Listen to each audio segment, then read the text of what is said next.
That's the best kind of thumbnail because we can't really see your face, so women and children won't be scared to watch the episode.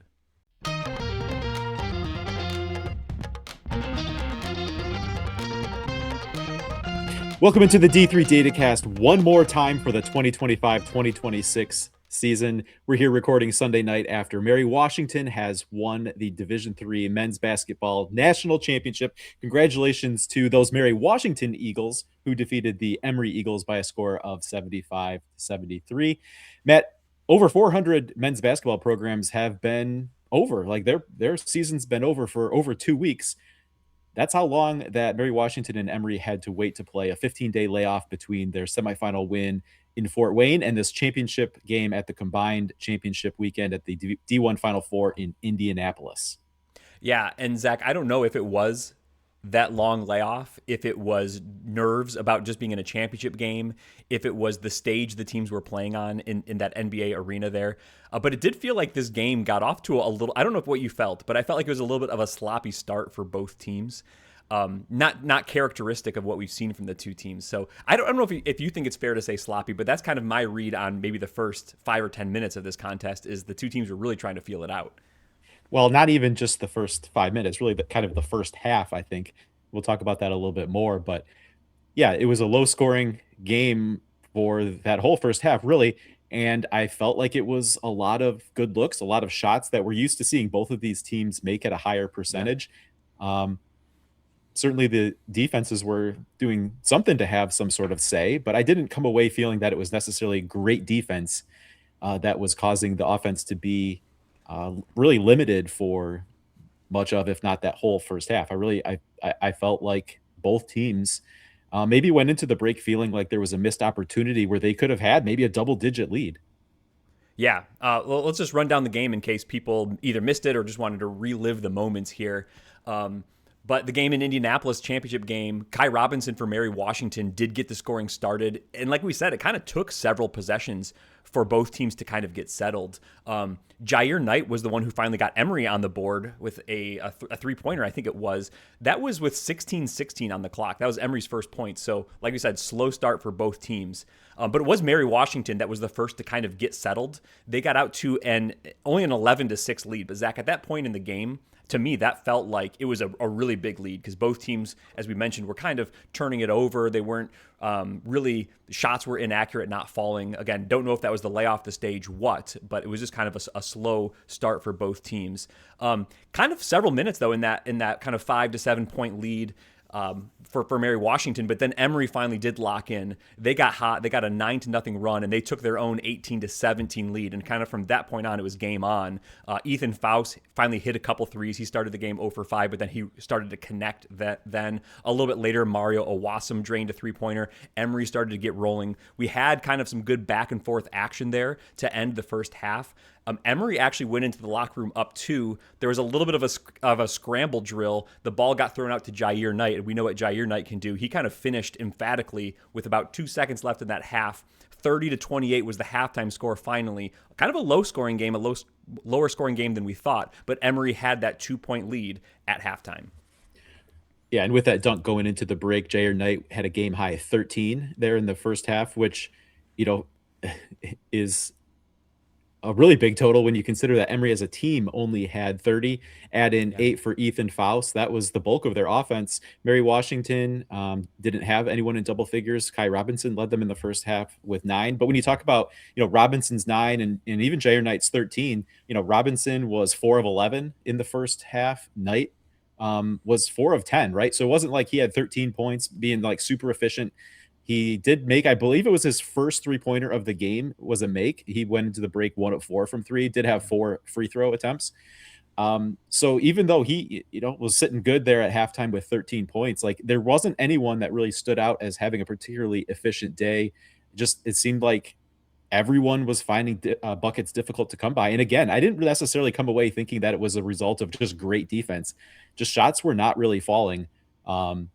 Matt, one other guy to call out in that first half, you talked about Owasum, but what he did on the boards, he was collecting rebounds early and often. He went into the break with 13 rebounds, and that was kind of an early issue for Mary Washington, as we've seen in Fort Wayne even, right? There was that start against Chicago, where they came away with a bunch of offensive rebounds early, and it looked like it was going to be, this is going to be a real problem for them.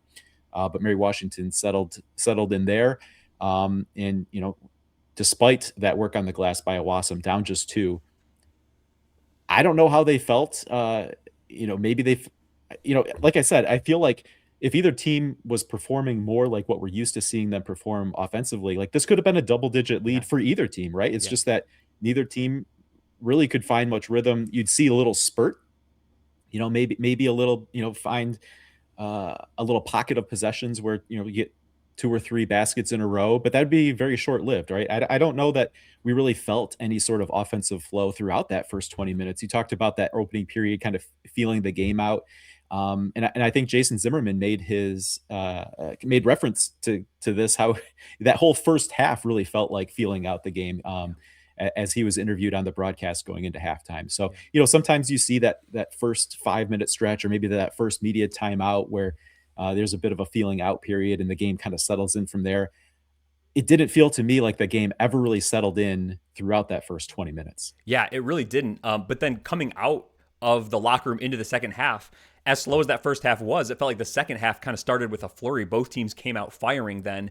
I went back through the live stats and just quickly, I think it was 17 points that the two teams combined for in maybe just the first 2 minutes. I think both sides hit three-pointers. They made buckets. Finally, like they had the first half, they went into the locker room, they talked about it, they realized, hey, this is just a basketball game, guys. And then the offenses came out and finally felt like it clicked. And the second half was higher scoring overall for both teams, but kind of felt like then the defenses had to readjust and kind of clamp back down, which they eventually did. That scoring flurry didn't keep going, but it kind of felt for me as a viewer like, okay, we're getting into what we expected with Mary Washington versus Emory. Teams are hitting shots. Big players are making big plays. We'll see what happens down the stretch. It was Mary Washington then that went on to for a run midway through the second half.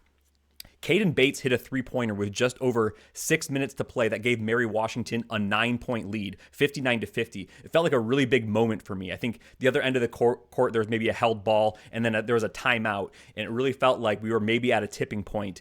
And that kind of almost proved to be true. Emory did make a run, but the next two possessions out of the timeout gave Mary Washington baskets on each of those possessions. They stretched it out to a 13-point lead with 4:49 to play. And that lead was still 10 points with 2:21 to play. But Emory didn't give up. They kept chipping away. They eventually got a three-pointer from Ethan Faust with 12 seconds to play, which tied the game up. The game was not over, but that was a big moment for Emory to come all the way back. In that stretch, Ben Pierce had a ridiculous three-pointer, I think one of his first field goals of the game. Ethan Faust, who had then locked it in, made that three-pointer to tie the game with 12 seconds to play. Mary Washington was now out of timeouts. They got the ball down the court. Kai Robinson was forced to put up kind of a tough off-balance shot. I kind of thought he almost slipped when he was trying to put that ball up, and he missed everything. And kind of fortunately for Mary Washington, that ball sailed clear past the basket, and Colin Mitchell was right there to collect the rebound, put it up, and the slow motion replay, you can clearly see the ball's out of his hand, the buzzer lights up, and the ball goes in. That's a 75-73 win for Mary Washington at the buzzer. They're the national champs. Celebration ensues. Great stuff for the Mary Washington Eagles there. So the Coast to Coast Conference gets another national champion in Mary Washington on a bucket at the buzzer, reminiscent of just a couple years ago when the Coast to Coast Conference saw their last men's basketball champion in Christopher Newport, who also won on a bucket at the buzzer. That was Trey Barber. So kind of very similar for two Coast to Coast Conference teams winning national championships in pretty close proximity to each other. I want to go back to that stretch you talked about where Mary Washington got out to a 13-point lead. That whole stretch there, I thought, felt very similar to what we saw down the stretch for them in that Trinity, Connecticut game, where suddenly it just felt like Trinity didn't have any room to operate, either individually or they, try to make that pass and just someone from Mary Washington would get a hand on it. They were always kind of getting their hands in to tie up a ball. Passes were getting tipped. Just making things really difficult at the rim, not so much necessarily as shot blocking, but just doing a really good job of, staying with their man, going straight up, maintaining that verticality, and just forcing you to make a really tough finish, which, Trinity wasn't able to do. And mostly through that stretch there, Emory was not able to do. It just felt very similar to that, where there's that period where Mary Washington can really kind of clamp down on you, and I don't know if it's just that offense, kind of getting some juice out of that defense, but then suddenly they're coming down and hitting shots on the other end. I don't know if you felt like that felt very familiar with what we saw in the final couple minutes in that game against Trinity that sent them to this game, but just something about that just felt very familiar to me. Yeah, well, it's something we've seen with Mary Washington, just how we've talked about all year, right? They play a very mature style of basketball for a team that's like freshmen and sophomores and juniors.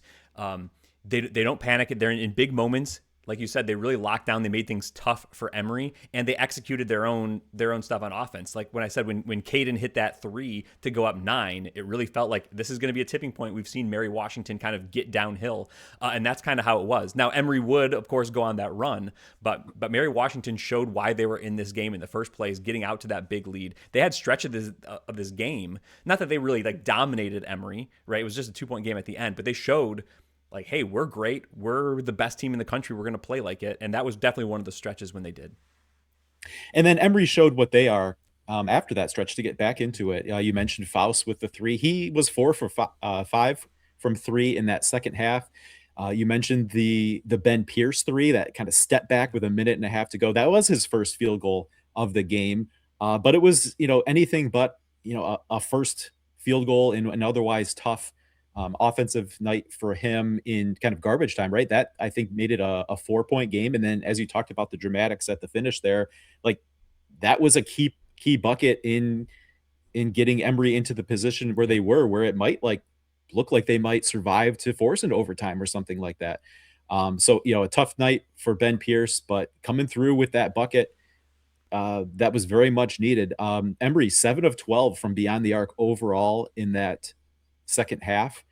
So as much as the first half felt just like neither team could really find their footing offensively, I feel like the second half more represented what these teams are, what they're capable of doing.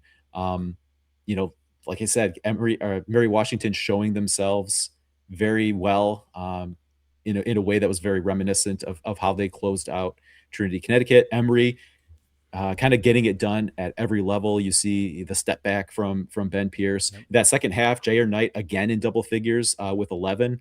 He was 5 of 12 in that second half, so a little bit more efficient than he was even in putting up a bigger point total in that first half.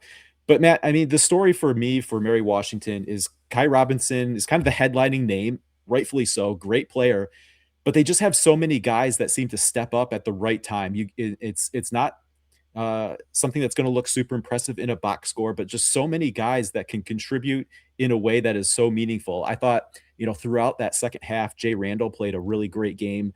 And again, not necessarily even ways that are going to show up in a box score all the time, but just kind of getting to a ball that you don't necessarily expect them to get to. Making kind of a little mid ranger in the lane, a tough finish, not just simple things like knocking down free throws. And that's just kind of what they are, right? A bunch of guys who, for as good as they are individually, I think somehow fit together to be even greater than the sum of the parts. Yeah. And I'm glad you called out Jay Randall because I had a note here about how he plays so much bigger than he is. One thing we talked about just like as media folks amongst ourselves in Fort Wayne when they took the court against Chicago, and then again when they took the court against Trinity. Well, Mary Washington looks like the smaller team. We're going to have to see. They're going to struggle with the length. And they beat Chicago, and then they beat Trinity. And then today, I had some conversations with people about the Emory game that was going to be played today. And again, one of the things I said is Emory's pretty athletic. They're pretty long. They got Faust. They got Owassum. We'll have to see how Mary Washington can handle that. Jay Randall's a guy that helps to neutralize that. He's big. He's a big guy, but he's not like 6'7", 6'8", 6'9" kind of a guy. But he can play that big at times, right? And so that's a disadvantage that it looks like Mary Washington has on paper, but Jay Randall's a really big reason why they don't always struggle. They've beaten teams that are bigger and longer because they get big play by guys like Jay Randall. He had a big game today. I think he had a block. That was just like, how did he even get up to get to that ball? And just incredible play there by him. I'm glad you called him out because he had a really nice 14-point game for Mary Washington as well. So the other thing we talked about the trouble rebounding, and that was a story throughout. But How about that down the stretch? Colin Mitchell has just two absolutely huge offensive Yes. rebounds. Obviously, the one at the end that allows him to have the putback for the game winner. But just a possession or two ago, before that, he had another offensive rebound. He took a long three, missed it, but he got in there to collect that offensive rebound and then was fouled. And then he hit 1 out of 2, and that put them up 3. Yeah. Um, of course, Emory comes down and hits the 3 to tie the game, right? But again, that's another huge offensive rebound, that they got out rebounded on the game, but you talk about getting the crucial rebound at just the right time. Colin Mitchell was there twice there in that final minute. Yeah. If he doesn't get that rebound on the long 3-point attempt, it could be Emory rebounding the ball, holding for the last shot, and maybe hitting a three to win. That could have maybe won the game. As it stands, they did make a three to tie, and then Mary Washington had a chance to go back. But you're right, Zach. 2 back-to-back possessions, the 2 most critical down the stretch. Colin Mitchell did end up with offensive rebounds to give Mary Washington second chances, and they scored. He scored 3 points on those 2 possessions, and they won by 2. So really, really big stuff by Colin Mitchell down the stretch there. So in the end, we get a really exciting game, an exciting finish. I got to be honest, at halftime, I was thinking this is, for a game taking place at a combined championship. I don't feel like that was a first half that really is what you want as a great showcase of Division III basketball, right, Matt? But I feel like ultimately we ended up getting that a great second half, a great finish that really is setting social media ablaze here as we're sitting down to record. So um, I think all's well that ends well, and ultimately it's a beautiful result for Mary Washington. Yeah. Just to run down a couple of scoring lines, it was for Emory. Ethan Faust and Jair Knight had really big nights on an afternoon that Mary Washington made things really tough on Ben Pierce, as we mentioned. I think you kind of called it out, but here's the numbers on Ethan Faust. After going 0 for 5, he then finished 6 of 8 on 3-point attempts. Every point of those huge for Emory as they tried to stay into it. Faust had 24 points. Big night for him. Jair Knight also had 24 points. Kind of at times more of a volume scoring night for Jair, but they needed that. They needed him. He had a lot of kind of athletic moves up and around the basket as he is wont to do. And he was big. Mary Washington or Emory almost had this game into overtime. It was Faust and it was Knight that did a lot of that scoring as Pierce was kind of neutralized. Mario Owasam, as you mentioned, was big on the boards, did hit a big 3. So some good solid afternoons there for Emory. But first, men's basketball national championship for Mary Washington. Kai Robinson led all scorers with 27 points. I think he was effective at times, making cuts to the basket, scoring there. His mid-range game was pretty effective, and he also made a three-pointer, so scoring at 3 levels there for Kai. We mentioned Jay Randall, some of the big moments he had. He had 14 points. And really kind of helped to neutralize that size advantage that Emory had. I think it was a double-double for Caden Bates. 10 points, 10 rebounds. He had a couple big three-pointers at big moments. A good game for him. And 6 points for Colin Mitchell, but it's going to be the 2 biggest points of his career probably. When you give your team a 2-point lead at the buzzer to win the game, doesn't really get any better than that. So shouts to Colin Mitchell as well with his 6 points. 2, you can't get bigger than that. Yeah, to win the game. Oh, by the way, that game is the national championship. Yep. Great. All right, Matt, 5 times this game was tied, 10 lead changes. Emory led the game for about 9:28. Mary Washington held the lead for 26-18 and 4:15 that the game was played at a tie. A real back and forth. I think that before Mary Washington had run out to that 13-point lead, both teams had biggest leads of 8 points, and it was kind of played within that, and then certainly finished within that after getting out to that game high lead. Emory really was at their best. And Matt, I thought it was interesting. Emory chose to foul very early, right? There was still 3 minutes to go, and they were sending guys to the line right away. Um, so I thought that was a very interesting choice to try to extend the game as much as possible. Typically we see that a little bit later on. I don't know if it was just trying to count possessions and where they were down 8. But maybe it goes into, hey, this is the national championship game. It's hard to get here. It's hard to win. I don't think you want to go out from this game having thought, oh, if we played this situation a little bit differently, right? This time to bust out all the stops. It seems like that's what Emory was doing, and it nearly It it nearly worked, worked for right? them They in had the getting them game to tied, overtime, right? right? With one Yeah. possession left. They had the game tied. Yep. All right, Zach. So good stuff from the national championship game. Congrats to Mary Washington. But that wasn't the only contest that was happening. We had our own picks contest throughout the year. So let's run down how this kind of ended up here. We made 4 picks, and then we called our shot when we had the not even D2 guys up before the Elite Eight round, and we picked national champions. So that's gonna be our fifth point. Our first one was our computer spread pick. Zach, you had Mary Washington -3. They did not cover that spread. Emory lost by 2. They were 3-point underdogs by our computer, so I win that point. That was a really, really close one. Our computer had Mary Washington by 3. They won by 2. Got to keep grinding, computer. Come on. Got to keep grinding. The next was an over-under on our computer's total. The total was 157.5. We went under that. The total was 145. What was the final score? 148. 148. So just about 9.5 points under. So I get that point. We next went with team over-unders. I went under 80 for Mary Washington, and I got that point. We both went Emory over 77, but they were under that one. So unders were wild here. But Zach, as you can see, you needed to catch up here, and you didn't quite. You did win your shot. You won Mary Washington.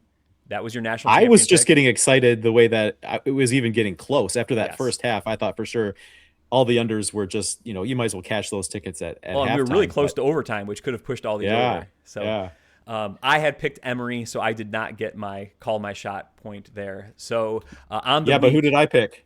Well, your bracket, you can dance on this one. Your bracket from before the tournament, you had Mary Washington over Emory in the final. So and I believe this also makes me the D3photography.com, D3challenge.com champion for the 2026 tournament. There's your bracket champion right here. Well, way to show out for D3 Datacast there, Zach. Unfortunately for the week, you went 1-4, and you finished 54, 49-4. I went 3-2 to command my lead by a full 5 games, by a full week, 59, 44, and 4. Thanks to everyone who's played along all season with us. It's fun to see the picks that people make, and we'll be doing it again next year. Good work, Captain Duck. All right, Zach, that brings us to our top 25 ballot. Yeah, one more ballot yet to finish up. Why don't you take it through us, and then I've got a question to kind of talk off or to start off some discussion here. So let's see your final ballot here. This is finally the ballot that things shift for me, right? The last one we filled out was right before the tournament started, and I'm still like 100% predictive at that point. I'm trying to think, who do I think would win on neutral courts? Here, though, I take a little bit of a spin, and I do try, at least at the top half of my ballot, I do try to think about where did you finish now, right? Not just what's predicted, but where did you finish? Mary Washington, they were, by the end of it, like a top 5-4-3 team for the computer. They go and they win the national championship game. They're a very deserving number 1. I think Emory right there at number 2 just feels very, very sensible. There'd be maybe very few situations where I feel like the number 2 team wasn't the national runner-up. I think there's probably some where you feel like maybe the national semifinal was actually the national championship game. You could maybe do something like that. But Mary Wash 1, Emory 2. Trinity, Connecticut, they had been my number 1 all season long. And now they're going to fall to number 3 for me. Illinois Wesleyan had a really nice showing in Fort Wayne. They lost to Emory by that Ben Pierce 3-pointer. They're going to be my number 4. Chicago 5, Christopher Newport 6, Tufts 7, and St. Thomas, Texas 8. So I did make my top 8, those 8 programs that we saw in Fort Wayne. And then rounding out the top 15, let's go with Gustavus Adolphus at 9, Randolph-Macon at 10, Roanoke at 11, Wash U at 12, UW-La Crosse 13, Wesleyan at 14, Hood at 15, and then 16 through 25 is Redlands, Endicott, UW-Whitewater, John Carroll. Number 20 is Babson, Amherst, Cortland, Claremont Mudscripts, TCNJ, and Otterbein at number 25. All right, so here's my question. Yep. We've had just over 2 weeks where we had everything done except for one game, Mary Washington against Emory on a neutral court. So how much did you have a ballot that was completely set, just waiting for where those final 2 games or final 2 teams would slot in based on the result? versus, everyone else on this list? Like, did you have everything set, or I guess what was set, what wasn't set with just that one game hanging out there? Yeah, so since let's call it the ballot I submitted on Conference Championship Sunday, I did not reassess my ballot until yesterday, as we record Saturday of the National Championship weekend. Then I started penciling some teams in and tried to figure out basically what my order was without the top two. Right, I knew it was going to be Mary Wash, Emory in some order, and then I kind of started to get maybe through 12 or 15, kind of where my teams were. And that's kind of what I did the day before the national championship game. And in that, I knew, if Emory went out and just looked great, and maybe they beat Mary Wash by a dozen, then maybe that would adjust where I had Illinois Wesleyan and Trinity, because that was kind of the semifinal games that we saw. And maybe that would have changed my comparison. I don't know. But I tried to pencil it out just the day before the championship game. And then Sunday before the championship game, I kind of filled out the rest, and then went to see if the results really changed things too much. And then you called out having the quarterfinalists all in that top 8. Is that just kind of how it worked out for you, or was there any sort of deference that you consciously gave to those final 8 teams that we saw in Fort Wayne? I'll just say for me, I don't think any of the final 8 that we saw there were necessarily surprises. So it may just be that it kind of worked out there. Yeah. They were all in that range for me going into it, except Christopher Yeah. Newport was maybe a tier or two below. But I think that they were impressive in getting to that Final Four that we saw on the Yeah. Saturday night in Fort Wayne. So I did Well, and jump them especially up also when you consider their win at at at Randolph-Macon, Randolph-Macon. right? That Yes. happened since the last ballot, right? Right. That's another change, that, or just something else to consider, that happened before that Fort Wayne weekend, right? That all Yep. happened since there was the last ballot, right? So Yep. that's a pretty big result for them, in addition to even winning that quarterfinal game in Fort Wayne. Yeah. I didn't. I could have, put a team like Gustavus Adolphus in the top 8. I didn't do it by definition. That's kind of just how it worked out for me, and I felt comfortable with it. All right, so here's the other thing. We've kind of talked about tiers. Is there a spot where you feel like you would draw a line where, yeah, these are for sure the top, whatever it is, maybe even, the teams that you feel like every ballot maybe should have, but then beyond that gets highly debatable, right? I know when I took my first look at this as we were preparing for the show, kind of looking through, yeah, okay, yeah, okay, like for me, it got down to, kind of over to that second column where you could Yeah. start maybe quabbling a little bit. I don't know if you felt similarly. Also, again, where you think that maybe there's that line of like, I feel like there's X number of for sure top 25 teams are going to be on a very, very high percentage of ballots, versus here's where it's just sort of like, you know, Yeah. picking the best. Cause we've talked about this all year, where there's maybe 35, 50, whatever the number is of teams that you kind of get into a range. They're very samey. Yeah. I think for me, that's around maybe number 17, Endicott. I think all those teams are probably on almost everyone's ballot, if not every single person in one's ballot. From there on out, maybe you can make arguments to not include some of those teams. That's kind of where I was having my struggle, was in that 15, 16, 17 range. And like Hood, Redlands, and Endicott, not struggling if they should be in, but kind of exactly where should they be. I think I was starting to struggle more. And then after that, I wasn't really sure who should be in or not. Like I ended up taking Montclair State completely out of my ballot, and they were a team that was kind of number one in the in February, early February or something like that they were number one, and they just To be kind of, clear, in the final poll, not ever in your ballot, not right? in I my think ballot, but they they were like maxed out top at what, 10. number I had 7 like, for you? yeah, like 7 or 8. But they lost to TCNJ late in the regular season. They lost to TCNJ again in the conference championship game, and then they lost to Maine Farmington. So they kind of had a real In the first struggle round to as the a end of the host. season. They didn't at first round as a host, right? So I considered them like at from every spot from 18 on down. I just had other teams who I felt like, especially at the end of the season, finished better than Montclair State did. All right, so that's what the voting D3 Datacast human has to say. Let's take a look at these final, or at least a portion of the final D3 Datacast team efficiency ratings. Of course, the full list from top to bottom can be found at d3datacast.com. But here we're just going to take a look at the computer's final top 20. Yeah, this is just the top 20 kind of pasted here. Again, just peruse the whole list. We're not going to go through this and break it down, but this is just kind of always interesting to me how the computer sees different teams and maybe what the differences are. Like for whatever reason, the computer still has Illinois Wesleyan at number 20.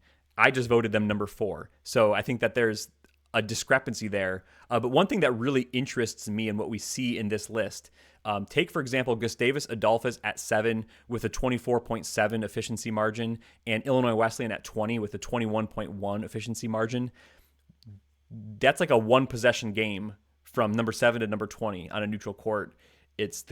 All these teams are really even. I haven't gone back and looked, but to me, that feels like one of the smaller gaps that we would see. There's just a thing we had mentioned all season long, right? How many teams kind of exist in that maybe 5 to 25 type of a range. I think we see it here with how compacted a lot of these adjusted efficiency margins are. So I wouldn't pay as much attention to really what the specific rank is. The difference between 10 and 20 is almost nothing. So it's just really interesting how that kind of works out this year. There's a bunch of good teams. I think we've seen that. And that kind of plays out in the computer ratings here too. So what you're saying is it might look like the computer really loves Wash U, but what you're saying is the computer also really loves Illinois Wesleyan. Yeah. And doesn't think that there's very much in between those two. Yeah. Got it. All right. This is the season wrap-up episode, Matt. So we got a lot of loose ends to tie up, a lot of hijinks and hilarity that we've had on these episodes over the course of the season. So let's go back and review some of that fun we've had along the way to see how things turned out. One of those things coming off of our review or quick look there at the final D3 Datacast team efficiency ratings is going back to the preseason efficiency ratings and our early reactions to those, and just kind of having some fun trying to pick out some teams that we thought would outperform with that preseason. I don't know if you can really say expectation is, or because we always talk about it, it's just kind of a starting point to feed it some sort of information, some sort of hopefully, relevantly informed information to give it a good starting point. And then from there, season results kind of take over. But we picked out some teams. Okay, you have to maybe remind me here. I think we picked out a team inside the top 25 that we thought could outperform, a team, inside the top 100 we thought would outperform that preseason number, and then a team from outside the top 100 to outperform, and then also a pick to miss. Someone I think we could go anywhere up and down the list here for someone that we just thought would not come, at the end of the year would have an efficiency rating lower than what they had at that initial preseason set. Yes. And just to reset for people who don't follow our preseason episode, our computer knows a couple of things. It knows each team's last 2 years of team ratings, and it tries to use those with a little bit of regression. And then this year, for the first time, I also fed it some basic information on who would be expected to return, what type of returning production would become, which is really hard on D3 because we don't really have rosters that early in the year, but just kind of who would be expected to return. So Zach, let's go. We played this little game. Let's pick it. Your first team was Johns Hopkins, number 20 overall with a 15.6 adjusted efficiency margin. I'm going to give you purple on this one, which is kind of hit and miss. They actually missed one spot on the ranking. They were number 21 by our computer at the end of the season, but they did beat the adjusted efficiency margin up to number 20. I'm going to give you a mixed result on that one. Your next pick was UW-Stevens Point. I'm going to give you green on both. They ended up number 38 with a plus 16.9 efficiency margin. Good job for UW-Stevens Point. And your last one, your third one, was Wheaton, Illinois, who did beat both, number 125 at plus 7.8. So good job for you, Zach. 2.5. Let's call it 2.5 points on your picks to beat. And then your pick to miss, I'm going to give you a half a point here. Wesleyan actually did miss their rate ranking from 6 to 8. We thought that they were going to lose a ton from their Final Four team, and they did, but they still were a great team. And their adjusted efficiency margin actually did beat the computer's preseason rating. So you got a half a point there.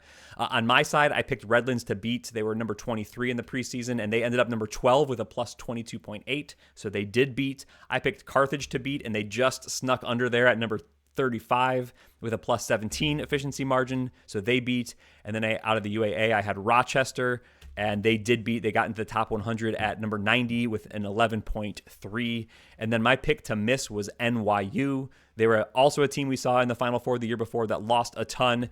And we're going to give me half credit here. They did miss on their national ranking down to 26, but they had a great season. They made the tournament plus 19.3. They actually did beat the adjusted efficiency margin by a little bit. So Zach, we'll call it 3 points for you and 3.5 for me on this meaningless game. How do you feel about that? Well, if I remember correctly, I also wanted to go with Redlands, and I was forced into making another pick because you had already claimed them, and so I feel like my Johns Hopkins pick should be more than half a point, maybe like 3/4 of a Okay. point. What do you So think? yeah, we'll give you 3/4. I win by a quarter point. Good job by me. All right, and then the other can't miss contest that we hold every year is our conference champion draft with our good friends Bob Quillman, Carl Barkley, and Ryan Whitnable. And Matt, I see some shiny hardware in your hand, which you do not rightfully hold at this moment. No, this will be going to Ryan Whitnable, who won this year, his second time not in a row, but he won the first year. I won last year, so I'll be giving this back to Ryan, this trophy. Going down the picks, Zach, I had 6 correct. Bob had 3 correct. Carl had 5 correct. Ryan also had 6 correct. And Zach, you had 4 correct. But our tiebreaker is how many of your teams won their number 1 overall seed into their conference tournament. And Ryan beat me by that. I think off the top of my head, who am I trying to figure out? Trinity, I think, was the number 2 seed, and that might have been it, and that might have done it. I think all of Ryan's were the number 1 seed in their tournament. So he wins the tiebreaker, and he rightfully wins the D3 Datacast Conference Champions Draft Trophy back into his house. So this is quickly turning into a contest where, you and Ryan pass the trophy back and forth, and, the other 3 of us are just happy to be able to be invited to play along. We have a trophy. I don't know if there's some sort of like participation ribbon that we can get made that's just, permanently made out to Bob Quillman. Just 3 points here. That's kind of embarrassing.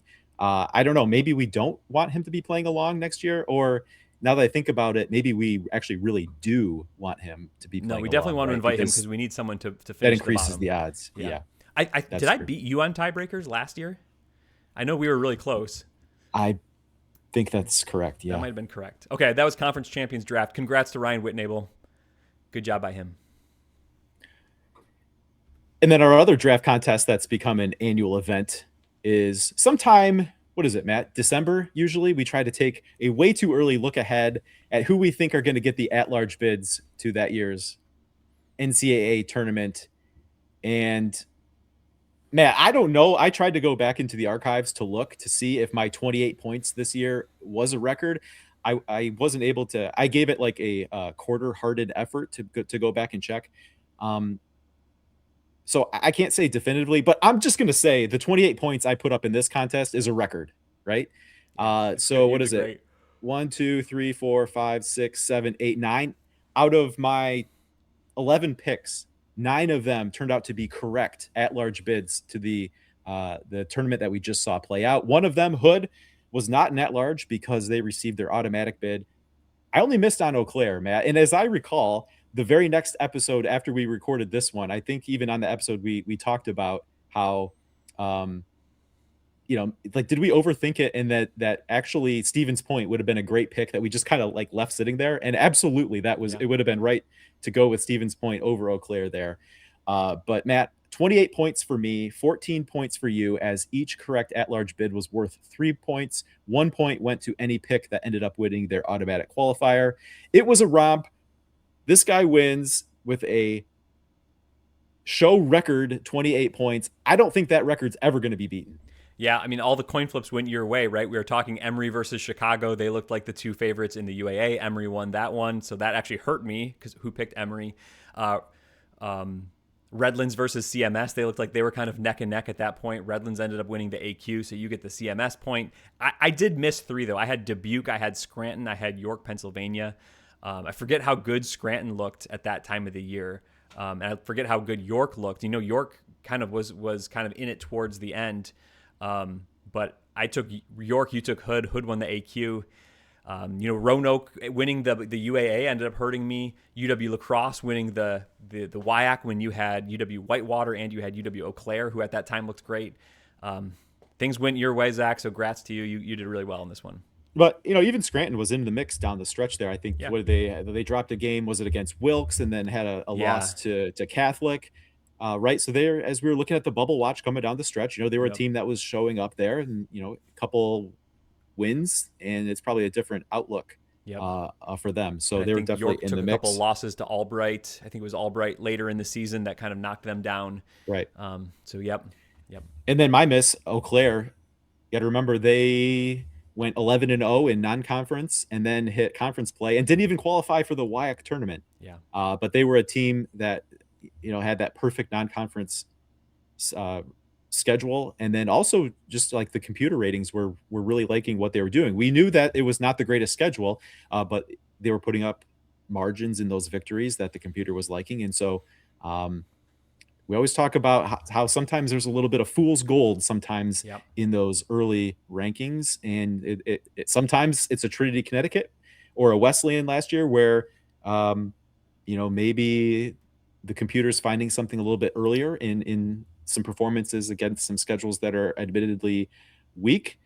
But that turned out to not be the case with Eau Claire, as it was a rough road inside of WIAC play. But a team who the computer liked around then that we didn't believe in was Amherst, and they ended up making the tournament as an at-large. That would have been a good pick. They were I didn't actually highlight them, but they ended up in my top 25. Right. I think they kind of deserved that by the end of the year. Right. Matt, the other thing that I just wanted to point out with this is obviously we have a little bit of fun with it, but I think that we were both probably relying on what we were seeing in the season simulations, even going back all the way into December, just kind of using those limited results to date, and then relying on kind of what the simulations were showing for how the season could turn out, right? And kind of running those rest of season projections, kind of that bubble watch view all season long. Um, Kind of shows that that's something to be paying attention to, because there's some validity there. So a fun thing to be able to highlight on d3datacast.com, as we're always more interested, not where the NPI rankings stand on any particular day, but where they could be standing on that final day when it's all about making the selections for the tournament. Yeah. All right, let's take it all the way back to our week 1 episode, Matt, where we put together a series of bold predictions and hot takes. Our attempt to, well, we don't really need to attempt to make ourselves look silly. That just kind of comes naturally, but this is just an extra opportunity to put that out there. But Matt, I actually hit on this one. My kind of my bold prediction was just that Olivet would shake up an MIAA top 3 that had remained constant since COVID. Boy, did they ever shake it up, Matt. It was an outright regular season conference championship for Olivet. Yeah, they hosted the semifinals and finals at their place. They won the regular season. So that's been a league that traditionally, right, Hope and Calvin had been on top. More recently, Trine had joined that mix. This year it was Olivet, Zach, and you were absolutely correct to predict that back in, what was this, October? I think maybe was this episode. Maybe it was November. Maybe it was early November. Oh, yeah, it was week 1. It was week 1. It was our week 1 November. episode, so it was into November. But yeah, before any games had actually been played. Yep.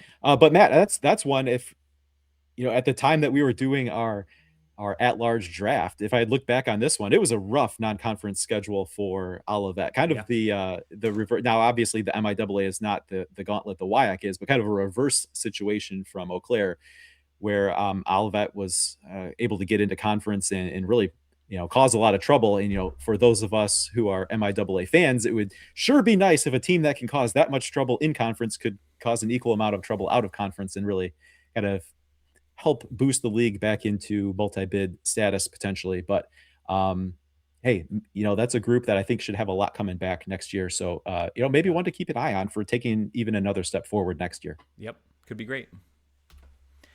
All right, Zach, my bold prediction was that Redlands would host a second weekend NCAA tournament game, and this is going to be an X for me. Not good. Did not get this one correct. My fault was that I almost said a Region 10 team, and then I made it more specific to Redlands. I would have been correct because St. Thomas, Texas got to host the second weekend game.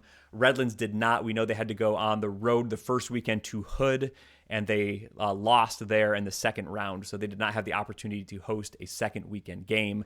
I will say this prediction was spiritually correct, but it was actually incorrect. So I don't know if you'll buy that from me, but that's no, I was going to give you credit. Your line of thinking was spot on. It's just that in the end, it was St. Thomas taking that spot really that you were projecting for Redlands, right? So you were seeing the opportunity there that the combined championship weekend and the standalone Sweet 16 weekend would present. So you were absolutely correct about that. It's just that you went with the wrong team there. It wasn't Redlands that kind of benefited from that overall situation. It was St. Thomas, Yeah, Texas. I should have just gone with Region 10. All right, Zach, your hot take here. Yeah, my hot take was that last season's NESCAC resurgence was one great year and not a full return to norm, and that only one NESCAC team would advance to the Elite Eight in Fort Wayne. Of course, we saw two NESCAC teams in Tufts and Trinity, Connecticut. And not only that, Matt, but the NESCAC saw five teams make the NCAA tournament, right? We talked about Trinity, Connecticut, Tufts, Wesleyan, Amherst, but Bates was also in the tournament there. So that's five teams out of the NESCAC.